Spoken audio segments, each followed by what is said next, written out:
My name is Ludwig Schleffli. I am a Swiss geometer.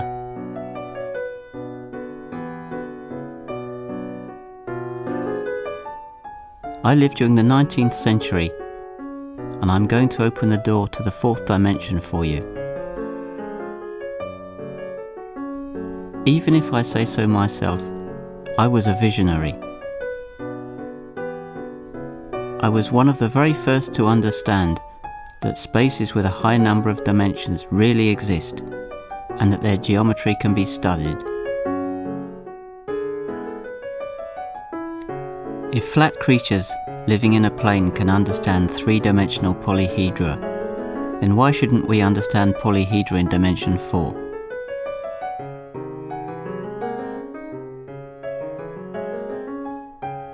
One of my main achievements was to describe all regular polyhedra in dimension 4.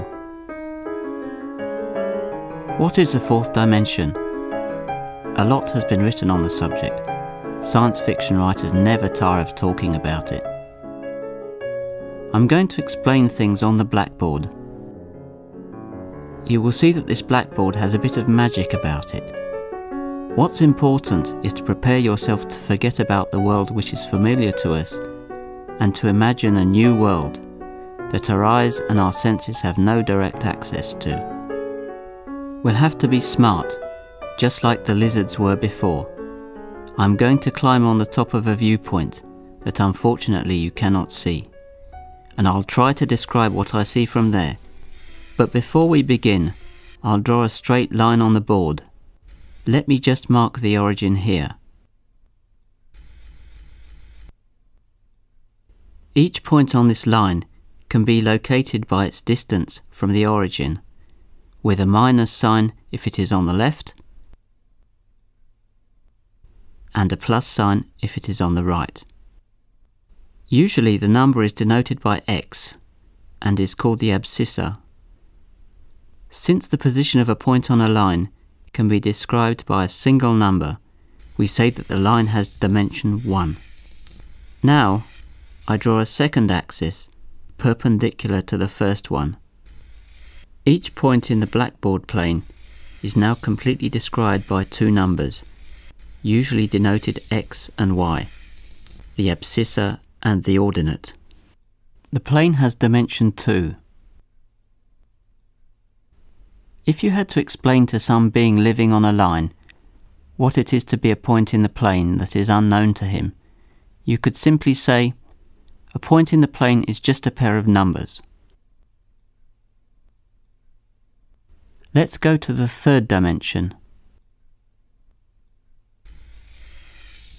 The chalk now writes in the air and draws a third axis perpendicular to the two previous ones. A point in space is described by three numbers, x, y, and z.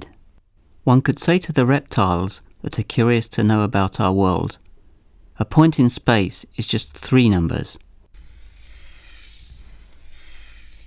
Let's go to the fourth dimension. One could try and draw a fourth axis, perpendicular to the others, but that's impossible.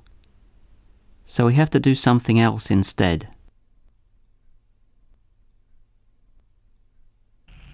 Of course, we might just say that a point in the fourth dimension is nothing other than four numbers, x, y, z, t. That doesn't help us a lot. In spite of the difficulties, we are going to try and get a feeling for this geometry. As a first attempt at understanding, we shall proceed by analogy.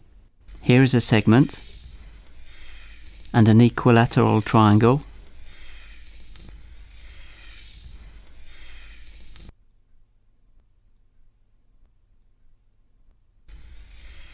And finally, a regular tetrahedron.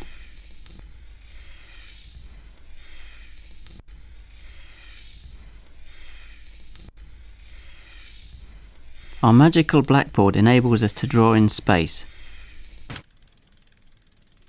How can we keep this up in 4 dimensions? Observe that the segment, the triangle and the tetrahedron have 2, 3 and 4 vertices respectively. Therefore, we can try to continue with 5 vertices. Let's go then. For the segment, the triangle or the tetrahedron, an edge connects each pair of vertices. So we have to connect the 5 vertices in pairs. We count 1 edge, 2, 3, 4, 5, 6, 7, 8, 9, and 10 edges. In the tetrahedron, there is a triangular face for each triple of vertices. We proceed in the same way, which gives us 2, 3, 10 faces. But if we keep going, by analogy, we have to add a tetrahedral face for each 4-tuple of vertices. There are 5 of them. That's it. We constructed our 4-dimensional object. We'll call this the simplex. Let's spin it around in space a little, as we did with the tetrahedron. Of course, you have to imagine the simplex spinning in a 4-dimensional space. What you see is only its projection on the blackboard. Touch complicated is that faces get tangled and they can cross each other. Well, some experience is required to be able to see in dimension 4.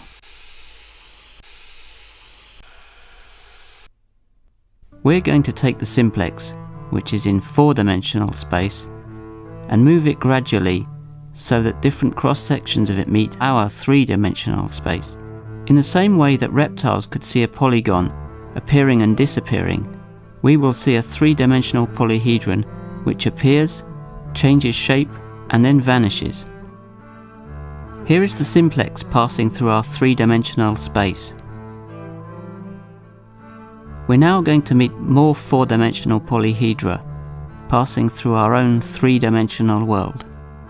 Here is the hypercube, a member of the family that starts with the segment and continues up through the square and the cube. It has to be said that getting a feeling for the geometry from the slice method like this is rather tricky. I discovered the analogues of the icosahedron and the dodecahedron. They have complicated names, but I'll just call them 120 cell and 600 cell, since the former has 120 faces and the latter 600. Look at the 120 cell. It's just passing through our space.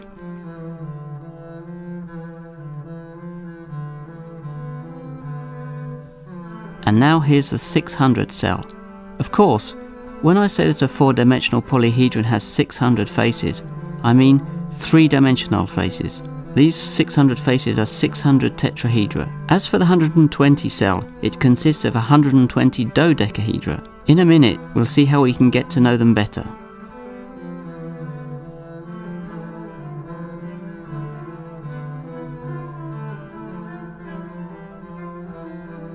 To observe these 4-dimensional objects with our 3-dimensional eyes, we can look at their shadows.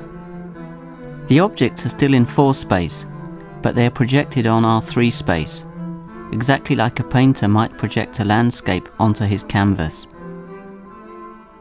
We've already done just this with the simplex.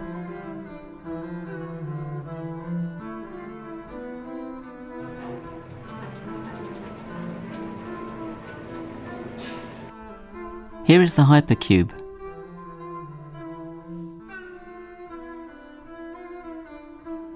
Of course, it's spinning in space so that we can appreciate all the details. Notice, for instance, that the hypercube has 16 vertices.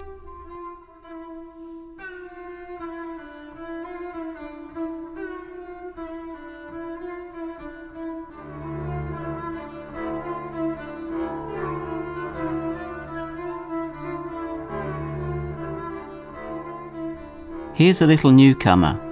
It's the most beautiful of my discoveries. An object that I call the 24 cell. It has absolutely no analogue in dimension 3. It's a purely 4-dimensional creature. I'm very proud of my discovery. Look how wonderful it is. 24 vertices, 96 edges, 96 triangles and 24 octahedra. A real little gem.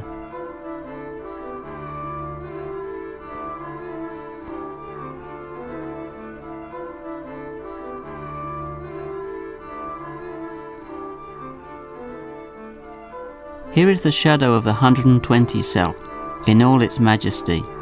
A rather complicated majesty, you have to agree.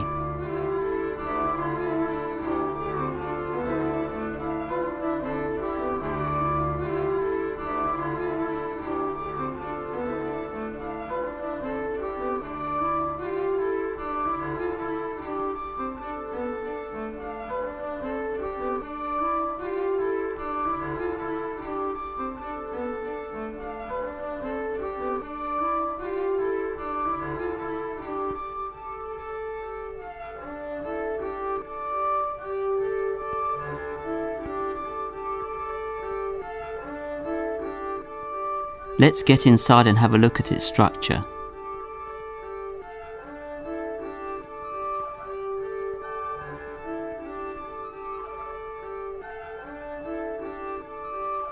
Look.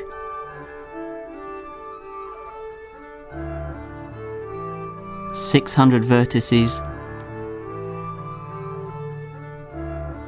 1,200 edges. 4 edges start at each vertex. A completely regular structure. All vertices, all edges play the same role.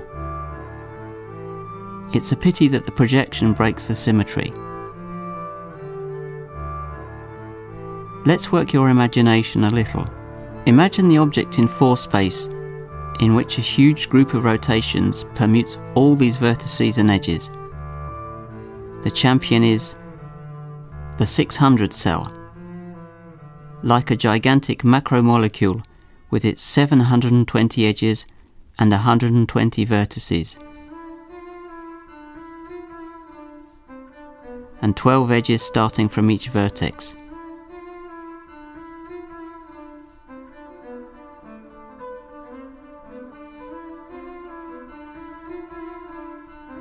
Our exploration of 4-dimensional polyhedra won't stop here, as their stereographic projections are bound to give us a better feeling for the geometry.